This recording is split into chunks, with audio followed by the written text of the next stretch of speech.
Life on my ranch had started to resemble a bizarre chess game, with the HOA perpetually making moves I couldn't have imagined and me responding in ways that left them reeling. After the wedding fiasco, I thought the HOA had finally learned their lesson: never assume ownership of someone else's land. I was wrong. It all started with a loud bang one morning.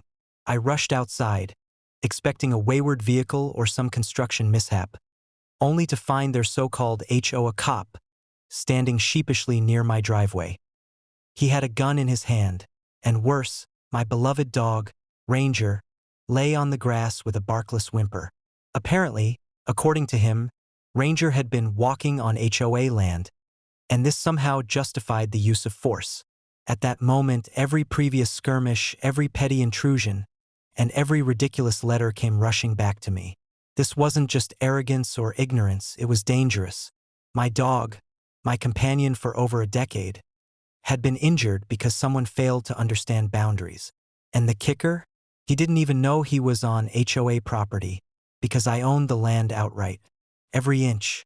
I realized immediately that escalating this situation through legal channels alone would be slow and unsatisfying. If the HOA wanted to play landowner games, I would play a bigger game, one in which they couldn't possibly win. Within days, I began acquiring adjacent properties, parcels of land that surrounded not only my ranch but the valley itself. Meetings with local real estate brokers became routine, and by the end of a few weeks, I owned the entire valley. Every road, every creek, every little cabin that had once belonged to the HOA or its members now fell under my ownership. The irony was delicious. The same people who had once acted like rulers of a tiny suburban corner were now entirely subject to my control. I immediately drafted and posted official notices. The HOA was banned from entering the valley without written permission. Trespassing would result in fines, legal action, or both. Ranger, once injured, now roamed freely across the valley, under my protection, with no fear of interference. When the HOA members realized what had happened, panic spread through their ranks. Calls were made, letters sent, threats issued, but all fell flat. My ownership was absolute, verifiable, and irrevocable. The sheriff, once contacted to mediate disputes, simply shrugged. "Property rights are property rights," he said. "You own it." The day I formally banned the HOA from the valley, I took a quiet walk with Ranger along the newly acquired borders. Rolling hills stretched endlessly, untouched and fully under my control. No fences were necessary.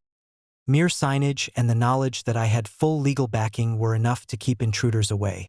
From that day forward, the HOA became a cautionary tale.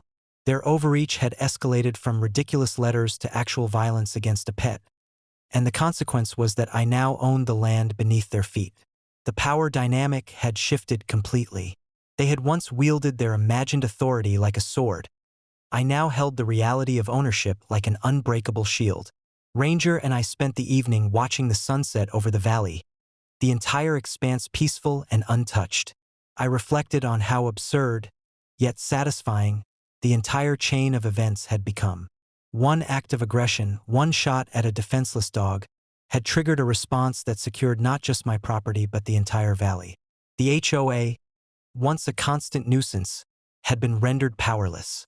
And as the last light of day disappeared behind the distant hills, I realized something profound. On my ranch, justice wasn't just about laws or fines. It was about anticipation, strategy, and knowing precisely when to strike back. The valley was mine, Ranger was safe, and the HOA would never forget the lesson they had learned the hard way.